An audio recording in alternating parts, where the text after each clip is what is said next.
Hello guys, gusto ko lang i-share sa inyo na kahapon pala habang ako'y nagpa-vaccine sa responsibility, sumabit pala ako sa loob nun at nakita nga ako habang nagpa-vaccine ako. May nakita akong ganitong yung Japanese wall. So sa paglibot-libot ko, may gustuan ako dito guys. Kasi ito na nga ay unboxing natin. Dalawang items lang ang nabili ko kasi kung ano lang yung importante. So ito nga yung ang lagayan ng mga sa tinidor.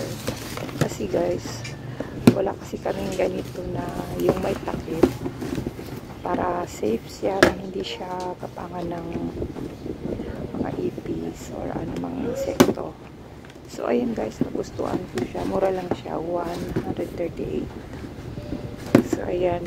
Wala siyang, may plastic yan, pero pinabuksan ko na lang sa counter para sure na wala siyang sira. Kasi yung sealed niya, may konting open. Parang napunit nga yung plastic. So, pinapunit ko na at pinatingnan niya items kung walang sira. So wala naman din at saka last na kasi ito kaya napilitan akong bilhin. Wala nang ibang naka-display doon.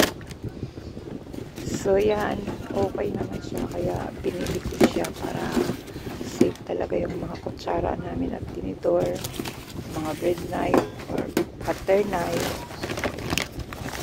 Kasya siya dyan kasi malaki siya. So ito pa, may isa pa ako. Ito yung pizza cutter. So, dahil dati may binili na ako guys, hanggang ngayon okay pa naman. Kaya lang, ang ayoko maliit siya. Pag in-slice mo yung pizza, sumasabit yung mga keso doon sa pinakapuno ng blade, ng handle, ng puno ng handle. So, ayan, nakita ko naman, accidentally nagustuhan ko siya kasi malaki at yung easy lang yung pag-slice mo. So, ayan lang guys.